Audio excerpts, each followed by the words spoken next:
আসসালামু আলাইকুম, good afternoon. কেমন আছেন সবাই? আশা করি ভালো আছেন। So, welcome to our podcast session. And today's podcast is very special because we are having Mr. Tokit Ahmed, our guest in our podcast session. So let me introduce myself. As he have mentioned, my name is Tokit Ahmed. I'm working as a business development manager in Global Study Partners. Basically, Global Study Partners একটা edtech company যেখানে আমরা UK, USA, Australia, Canada, New Zealand and Ireland support করে থাকি. So of course, I'm really humbled and I'm really honored to be a part of this podcast. Thank you so much, Mr. Mahatab and Atlas Education, for creating this opportunity. So as we know, podcast গুলো কেন হয়ে থাকে, because আমরা যেন স্টুডেন্টদের সাথে বিভিন্ন রকমের এক্সপিরিয়েন্স শেয়ার করতে পারি, বিভিন্ন রকমের আপডেটস শেয়ার করতে পারি। সো আজকে আমরা ট্রাই করব কিছু আপডেটস শেয়ার করার জন্য, কিছু ইনফরমেশনস শেয়ার করার জন্য, যেন স্টুডেন্টদের অ্যান্ড গার্জিয়ানদের হেল্প হয় ফ্রম বোথ পার্টিস।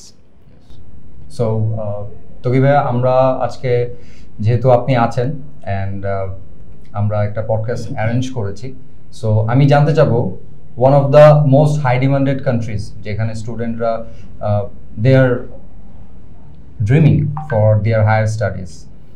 আমি যদি ফার্স্ট ওয়ার্ল্ড কান্ট্রি কনসিডার করি, Australia and New Zealand is one of the most high demanded countries for this generation. স্টুডেন্টরা প্রায়ই আপনার যেই কান্ট্রিগুলো নিয়ে কনসিডারেশন করে along with the European Union, Australia and New Zealand খুবই demanding countries, and those universities which are from Australia, basically the top ranked universities are offering very high demanded courses as well. So আমি আপনার কাছে তো কিভাবে জিজ্ঞেস করব, জানতে চাবো যে স্টুডেন্টদের ফার্স্ট অফ অল কেমন প্রিপারেশন নেওয়া উচিত একটা পার্টিকুলার ইনটেক যদি কনসিডার করে, মানে কয় মাস আগে থেকে তারা তাদের অ্যাপ্লিকেশন রিকোয়ার্ড যে ডকুমেন্টস, যে রিকোয়ারমেন্টগুলো থাকে সেগুলো ম্যানেজ করতে পারে অ্যান্ড একটা প্রপার টাইমে যেন অস্ট্রেলিয়াতে তারা ফ্লাই করতে পারেন, যদি শেয়ার করেন। Sure, thank you so much for this amazing question. Basically আমি যদি আপনার কনভারসেশনটার ফার্স্ট থেকে একটু কাউন্ট করি, অ্যাজ ইউ হ্যাভ মেনশন স্টুডেন্টরা আপনার কেন এই কান্ট্রিগুলো সিলেক্ট করবে পড়ালেখার জন্য, আমি যদি ওইখান থেকে স্টার্ট করি তাহলে থিঙ্ক অ্যাবাউট ইট। যখন একজন স্টুডেন্ট বাংলাদেশে পড়ালেখা কমপ্লিট করছে, এইচএসসি হোক অথবা ব্যাচেলর কমপ্লিট হোক, মোস্টলি প্রত্যেকটা ফ্যামিলির একটা প্ল্যানিং থাকে যে আমার এরকম রেঞ্জের একটা বাজেট থাকবে। ফার্স্ট বাজেট রেঞ্জ থাকে। সেকেন্ড, স্টুডেন্টের একটা ইচ্ছা থাকে যে আমি যে ডিগ্রিটা নিচ্ছি, যেই ইউনিভার্সিটি থেকে বা যে কান্ট্রি থেকে আমি ডিগ্রিটা নিচ্ছি, এইটা কি ওয়ার্ল্ড ওয়াইড রেকগনাইজ নাকি। সেকেন্ড অফ অল, যে প্ল্যানটা থাকে যে আমি পড়ালেখা করছি তার পাশাপাশি পার্ট টাইম ওয়ার্ক অপরচুনিটি পাচ্ছি নাকি।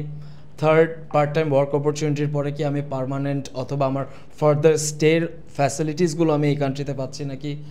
অ্যান্ড তারপরের স্টেপটাও চিন্তা করে থাকে সবসময় যে আমার ভিসা রেশিওটা কেমন হয়ে থাকে, যে আমি একটা কান্ট্রির জন্য আগাচ্ছি আমার পড়ালেখার পরপর, যেহেতু আমি আমার পড়ালেখা একটা কমপ্লিট করেছি, লেটসে আমি যদি এইচএসসি কমপ্লিট করে থাকি, আমি যদি ব্যাচেলরের জন্য প্রসেস করার প্ল্যান করে থাকি, তাহলে আমি চিন্তা করব যে আমি এই অল্প কিছু সময়ের মধ্যে বেস্ট কোন অপশনটা চুজ করতে পারি। বিকজ আমি যদি অল্প কিছু সময় কেন অ্যাড করলাম, আমি যদি এখানে বেশি সময় নিয়ে কোনো একটা ডেস্টিনেশন চুজ করতে যাই, যদি আল্লাহ না করুক কোনো কারণে সেটা রিজেকশনে এন্ড আপ করে, তাহলে কিন্তু আমার অনেকগুলো সময় স্টাডি গ্যাপ হিসাবে কাউন্ট হয়ে যাবে, which is a very negative point or further স্টাডিজের জন্য। যে কোনো কান্ট্রিতে অ্যাপ্লাই করলে ওর তখন এই গ্যাপ এক্সপ্লেনেশনটা প্রপারলি দিতে হয়।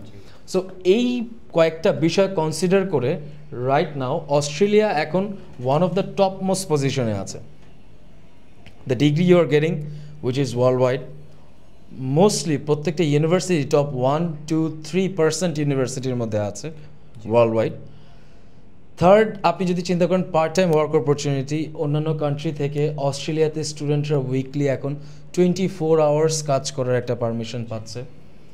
তারপর যদি পার্ট টাইম ওয়ার্ক আপনার পোস্টারি ওয়ার্ক পারমিটের কথা চিন্তা করি, if you are staying in Sydney and Melbourne, then আপনার পোস্টারি ওয়ার্ক পারমিটটা 2 ইয়ার্সের মধ্যে লিমিটেড থাকছে। But if you are studying outside Sydney and Melbourne, তাহলে 4 থেকে 5 বছর পর্যন্ত পোস্ট স্টাডি ওয়ার্ক পারমিট পাওয়া যাচ্ছে। It depends on the course and all. So think about it, একটা স্টুডেন্ট ব্যাচেলর কমপ্লিট করলো 3 বছর, তারপরে যদি 3 থেকে 4 বছর আরও টাইম পায়, সে সেখানে পোস্ট স্টাডি ওয়ার্ক পারমিটের একটা লং টার্ম সে সেখানে স্টে করতে পারছে। তার ফার্দার যেই পসিবিলিটিসগুলো, একটা স্টুডেন্ট ব্যাচেলর কমপ্লিট করার পর ইন্টার্নশিপ করে তার যখন একটা ফুল টাইম জবের অপরচুনিটি সে সিক করবে, তার কাছে কিন্তু অনেকগুলো সময় আছে। সে কিন্তু in the meantime job নিয়ে একটা ফার্দার প্রসেসে আগাতে পারছে। সো দ্যাটস ওয়াই অস্ট্রেলিয়াকে এখন one of the top most or top 1% ধরতে পারেন আপনি স্টুডেন্টদের চয়েস অনুযায়ী। পাশাপাশি আপনি সেকেন্ড অপশনে নিউজিল্যান্ডকেও রাখতে পারেন। সো আমরা নিউজিল্যান্ডে আরেকটা সেশনে কথা বলবো। Let's talk about Australia and coming back to your question which was like যে কেমন সময় রাখা উচিত একজন স্টুডেন্টকে আপনার অ্যাপ্লিকেশন থেকে শুরু করে ভিসা প্রসেসের জন্য। প্রত্যেকটা বিষয়েই আপনার কিছু সময় লাগে, প্রত্যেকটা স্টেপ আছে। সো ওই স্টেপগুলো যদি আমরা ক্যালকুলেট করি, অন অ্যান এভারেজ 3 মাস বেস্ট টাইম স্টুডেন্টকে হাতে রাখতে হবে। আপনার ক্লাস যদি স্টার্ট হয় জুলাইতে, আপনি 3 মাস আগে থেকে প্রসেস স্টার্ট করে দেবেন। তাতে কি হচ্ছে, আপনাকে অ্যাপ্লিকেশন থেকে শুরু করে ভিসা পর্যন্ত একটা প্রপার টাইমের মধ্যে আপনি থাকছেন, বিকজ এখানে 3 থেকে 4টা 5টা স্টেপ আছে, আপনার স্টেপ বাই স্টেপ যেতে হবে। সো ফার্স্ট স্টেপটা ধরেন আপনার অফার লেটার 3 to 4 উইকস একটা টাইম লেগে থাকে ইন জেনারেল। তারপরে জিটিই অথবা জিএস, তারপরে আসতেছে আপনার 50% পেমেন্ট, তারপরে সিওই, তারপরে ভিসা। সো অল টুগেদার আমার যেটা মনে হয় স্টুডেন্টের 3 মাস বেস্ট টাইম, যদি সে 3 মাস হাতে রাখে এবং তার প্রসেসটা স্টার্ট করে, it's gonna be a very good preparation time. Thank you for your clarification. Thank you. I would like to ask one thing more, that GT, genuine temporary entrant, যেটা এখন GST হয়ে গিয়েছে স্টুডেন্টের। সো জিএসটিতে আসলে একটা university থেকে GS clearance ছাড়া আমি কখনো অস্ট্রেলিয়ার জন্য ভিসা প্রসেসে যেতে পারবো না। সো আমার অবশ্যই জিএস ক্লিয়ারেন্সটা লাগবে ফ্রম দ্য ইউনিভার্সিটি।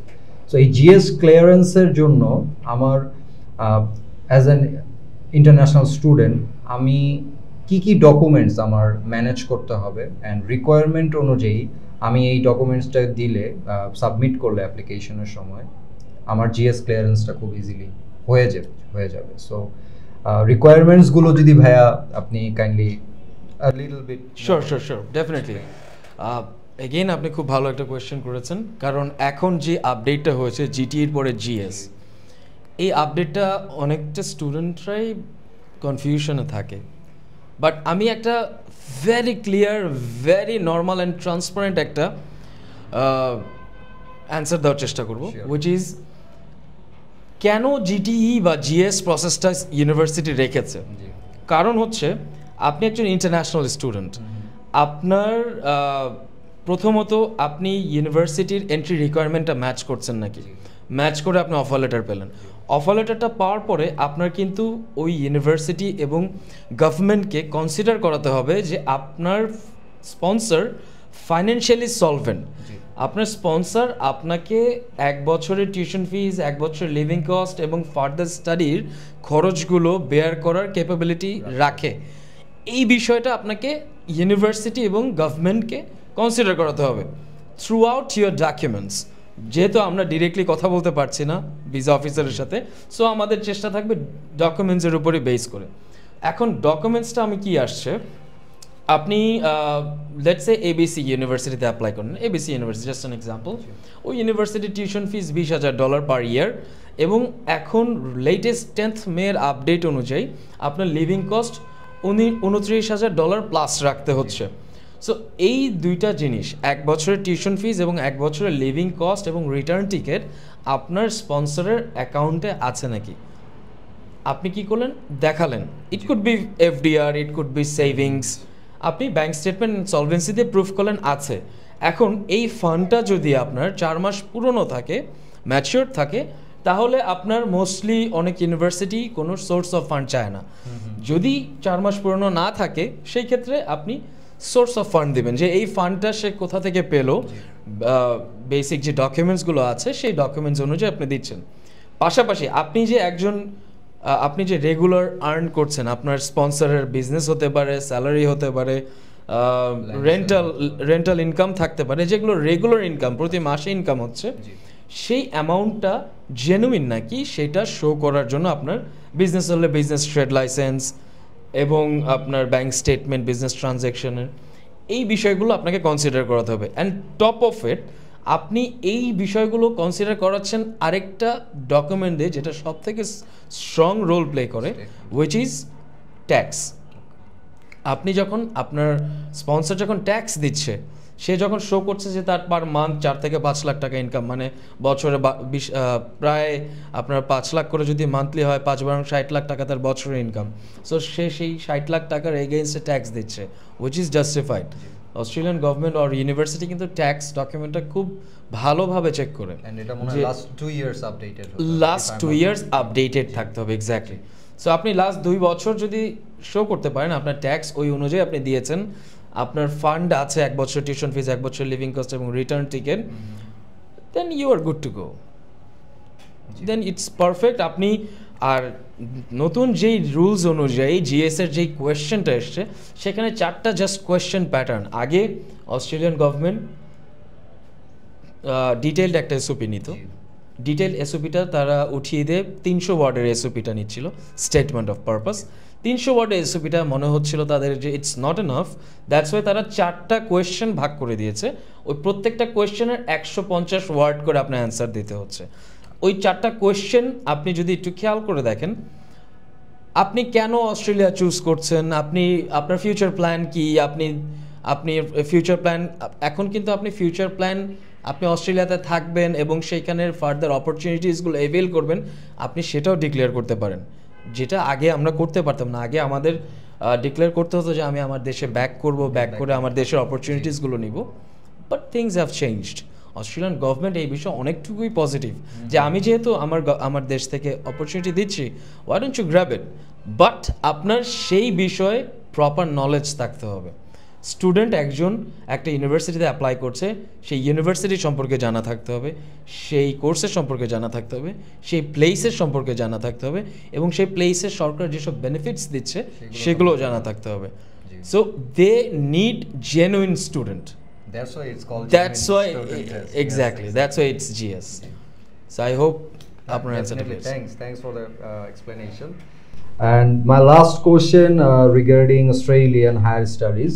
একটু জানতে যাব, যেহেতু আমি আমার স্টুডেন্টদের কাছ থেকে এই কোশ্চেনগুলো পাই, যে আসলে কিছু স্পেসিফিক কোর্স আছে অস্ট্রেলিয়ার ইউনিভার্সিটিগুলোতে, যেখানে যে কোর্সগুলোতে আমি আমার গ্র্যাজুয়েশন আর পোস্ট গ্র্যাজুয়েশন করলে আমার ফার্দার যে বেনিফিটসগুলো সেগুলো অ্যাভেল করা আমার ক্ষেত্রে ইজি হবে। তো can you please mention some of it, courses? Sure, definitely. So একজন স্টুডেন্ট যখন প্রথম অস্ট্রেলিয়াকে কনসিডার করছে পড়ালেখা করার জন্য, তার আমি বলবো তার প্রথম চেষ্টাটাই থাকবে পারফেক্ট কোর্সটা সিলেক্ট করা, সেকেন্ড পারফেক্ট প্লেসটা সিলেক্ট করা। প্লেস অ্যান্ড কোর্স, এই দুইটা যদি একটা স্টুডেন্ট তার প্রথম সিঁড়িটায় যদি সে পারফেক্টলি স্টেপ করতে পারে, পরের সিঁড়িগুলো তার খুবই ইজি হয়ে যাবে। সো এইটা কেন বললাম, বিকজ আপনি জাস্ট একটু শেয়ার করি আপনার সাথে, ভেরি নর্মাল, যে কান্ট্রিতে আপনার যেই স্কিলসের শর্টেজ থাকবে সেই স্কিলসের ডিমান্ডটাই বেশি থাকবে। এখন লেটস সে বাংলাদেশে যদি আপনি চিন্তা করে থাকেন যে আইটি স্পেশালিস্টদের অভাব আছে, ঘাটতি আছে, সো বাংলাদেশি কোম্পানিজগুলো কি করে, যারা আইটি নিয়ে পড়ে বের হচ্ছে ইউনিভার্সিটিগুলো থেকে, তাদের প্রায়োরিটিটা আগে দেয়, কারণ আমার দরকার এই সেক্টরের লোক, ও বের হয়েছে পড়ালেখা করে, সো অফকোর্স ওকে আমি আগের প্রায়োরিটি দিব। সেম গোজ ফর অস্ট্রেলিয়াতে এইটাকে বলা হয় SOL list, skill occupation list. এই লিস্টের আন্ডারে মানে এই লিস্টে অনেকগুলো কোর্স আছে, আমার সবগুলো কোর্স গো থ্রু করাটা ডিফিকাল্ট হয়ে যাবে, but one of the top most courses are engineering, IT, education, hospitality management, আরও সো অ্যান্ড সো। সো স্টুডেন্টরা বাংলাদেশ থেকে ব্যাচেলর কমপ্লিট করে যদি মাস্টার্সের জন্য যায়, অথবা এইচএসসি কমপ্লিট করে ব্যাচেলরের জন্য যাওয়ার প্ল্যান করে, আমি অলওয়েজ সাজেস্ট করব এসওএল লিস্টেড কোর্সে অ্যাপ্লাই করার জন্য। ফার্স্ট আপনি এসওএল লিস্টেড কোর্সে অ্যাপ্লাই করলেন, সেকেন্ড প্লেসটা হচ্ছে এখন অস্ট্রেলিয়ান গভর্নমেন্ট রুলস অনুযায়ী অস্ট্রেলিয়ান গভর্নমেন্ট চাচ্ছে সিডনি মেলবোর্নের বাইরেও তো তাদের অনেকগুলো রিজিওনাল এরিয়া আছে, like Darwin, one of the top most Darwin, Perth, Adelaide, Gold Coast, so and so. So government encourage করছে তুমি আমার রিজিওনাল এরিয়াগুলোতে অ্যাপ্লাই করো, আমি তোমাকে রিজিওনাল বেনিফিট 5 পয়েন্টস দিচ্ছি। তুমি এসওএল লিস্টেড কোর্সে অ্যাপ্লাই করো, আমি আরও 5 দিচ্ছি। মানে ফার্দার স্টের জন্য যে পয়েন্ট ক্যালকুলেশনটা আছে সেইখানে ও অলরেডি 10 পয়েন্টস পেয়ে যাচ্ছে। সো ও যখন ব্যাচেলর অথবা মাস্টার্স কমপ্লিট করবে তার জন্য কিন্তু অনেকটুকুই ইজি হয়ে যাবে তার পার্মানেন্ট স্টের জন্য, because of those 10 points and other benefits. So that's why আমি অলওয়েজ স্টুডেন্টদেরকে সাজেস্ট করি, please select your course and plays very carefully. আমি যদি গদবাধা সিস্টেমে বাংলাদেশের মতো চিন্তা করি, বিবিএ পড়েছি এমবিএতে যাব, নট লাইক দ্যাট, সায়েন্সে পড়েছি আমি যে কোনো একটা সায়েন্সে ঢুকে যাব, please don't do that, please don't do that. And this is Y Atlas is here, স্টুডেন্টদেরকে গাইড করার জন্য কিভাবে তোমার প্রপার ওয়েটা তুমি সিলেক্ট করবা। Definitely you guys are more experienced, so of course I believe আপনারা এইভাবেই গাইডটা করবেন। জি, থ্যাংক ইউ তকি ভাই। সো আমাদের যেই বার্নিং কোয়েশ্চেনগুলো ছিল and mostly asked questions from the students, so I think audience তাদের অ্যান্সারগুলো পেয়েছে, এবং এই অনুযায়ী according to vice requirements and suggestion আমরা যদি এভাবে গো ফরওয়ার্ড করি, তো আই থিঙ্ক যে আমরা একটা পজিটিভ রেজাল্ট পাবো in terms of getting visa from Australia. So thanks for the session, and thanks specially to Bhaiya for I'm really making this podcast much effective, and I believe যে আমাদের যে অডিয়েন্সরা এই পডকাস্টটা দেখবে, I believe যে তারা তাদের desired যে courses, desired যে countries in Australia আমাদের সাথে কাজ করে সেই they can make their dream in inshallah. Let's hope so ভালো থাকবেন সবাই, নেক্সট পডকাস্টে দেখা হবে ইনশাআল্লাহ। আসসালামু আলাইকুম।